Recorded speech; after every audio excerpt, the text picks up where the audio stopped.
What's up, everybody? Welcome to my channel. My name is John Green and I am a gig worker in the Greenville, South Carolina market. So in today's video, I just wanted to take a little bit of time and explain to you guys some of the questions that I've been getting from a video that I posted a few days ago. That's actually for me blowing up. So thank you guys for blowing that video up. But it has to do with like figuring out how to spot hidden tips from DoorDash. So in my market, what I've been noticing lately is that $6.50 trips have been paying out more than $6.50 after completion. It's about 75%. So what I didn't take into account is some offers that are $6.50 from lower end fast food restaurants. And when I mean like lower end fast food, I mean like McDonald's, Burger King, stuff like that. And not to say that the food's low end, I'm just saying like those are like the lower end of fast food, with like Chick-fil-A, maybe like Chipotle, Moe's, something like that, being on the higher side of fast food. So like restaurants like that I just mentioned on the higher side of fast food are the ones to be on the lookout for those orders. Not saying that the other lower end orders couldn't pay out more, but typically they don't. So be on the lookout for orders from those restaurants. One big thing that I keep telling people to do and look out for is the item count.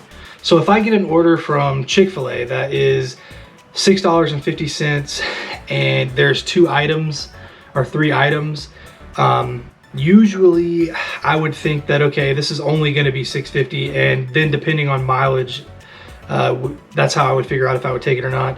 But if I see a Chick-fil-A order that's got like 6 to 10 to 12 items on the item count, and it's, you know, depending on how far it's going, those are the orders that I'm looking for. Those are the ones that I think are going to pay out more on the back end, typically, because for Chick-fil-A, I'm just using Chick-fil-A as a reference, but in an example, but for Chick-fil-A, usually you can't order a meal on DoorDash through Chick-fil-A. So usually it's like a drink, a fry, a sandwich, or whatever, or the item count. So if you get 9, usually you can say, okay, well, that's probably 2 or 3 people's meals. Maybe they're gonna pay me out more. So that's kind of how I figure it out. Another question that I've been getting a lot lately is, what were the hidden tip order amounts before the decrease in base pay? In my market, the Greenville, South Carolina market, usually $7, $7.50, and then anything 8 and over were the ones basically paying out more than you know, what you saw. It's a really unfortunate that PAR went down the way it did, just because tip transparency is everything, and it's like really difficult now. So that's why I'm making this video, to kind of help you guys out. But yeah, anything $7.58, stuff like that, depending on item count, depending on like the restaurant tier, is how I figured that out. And so like my restaurant, I've got like 3 restaurant tiers. So like I told you, I have like the fast food, and then I kind of split that in half, be like the lower tier. Mid tier would be like anything like a lunch spot, like a wing stop, or like a, you know, a sushi place for lunch kind of thing. That would be like my mid tier, you know, all the way up to like some Mexican restaurant, something that's going to pay out, you know, tip out a little bit more, I think. Another question that I'm getting a lot is, what is my minimum amount that I'll take for an order, and like how far I'm willing to drive for that order. So my minimum that I will take, that I'll accept, is $5, and usually for $5 I'm not going over 1.5 miles, 2 miles. That's just my rule. Now, you have seen me take an order that is like $4 before, or $4.50, and the reason I do that is if I'm going in a direction and I know it's from a restaurant that I know it's going to be ready by the time I get there, and I'm dropping it off to like near where I'm going, then that's just a good business decision to go ahead and pick that up, make it $4. You know, it's not really out of my way to do. So just making money while I'm moving locations. Another question that I get a lot is, how do I manage to run so many apps and multi-app at the same time? So basically, at any given time, I'm running 4 to 6 apps, and then I have my apps prioritized. Basically, DoorDash, Uber Eats, Grubhub, those are the most important apps that I run. If I get an order on one, I'm not going to take another order on a different one unless that order is at the same restaurant going the same direction or it's close. So I'm not going to pick somebody's food up and let it get cold because I'm taking it in the opposite direction. I'm just not going to do that. But those are the main three. Shipped, you have to schedule your orders out usually, so that takes precedence over everything else when I do a shipped order. Instacart is great because I can just run it and, like, you know, scroll through, refresh it all day, and then hit, you know, if I get a good order, pick it and go. It's not as hard as people think. If you are wanting to try to do that, I would suggest that maybe you start with 2 apps, and once you get the hang of multi-apping with, you know, DoorDash and Uber Eats, or DoorDash and Grubhub, or even DoorDash and Instacart would be an easy one to start out with. Once you get the hang of that, then try 3, and, you know, if you're good with that, then you can keep moving forward with it. But I do get stressed out sometimes, and when I get a little stressed, I can tell my blood pressure goes up for sure.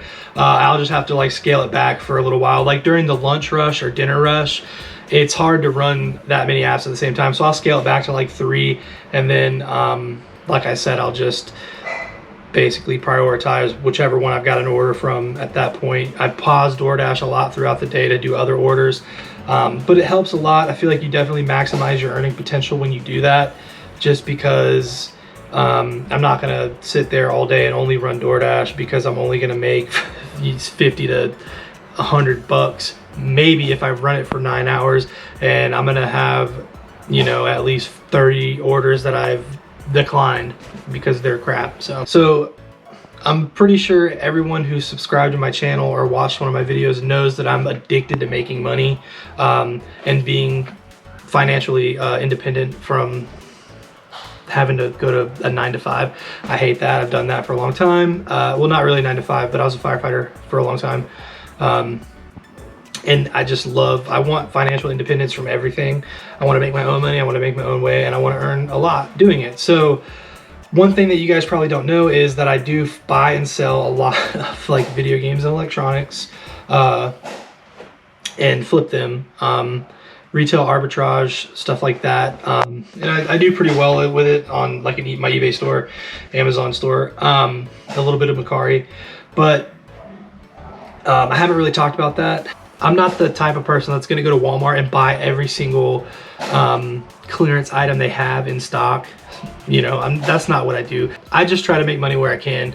If I go to a video game store and there's a game there I can get for $5 and I know I can flip it and make 10 to 15 or something like that, even lower amounts, I'll do it all day just because I want to keep that money rolling in.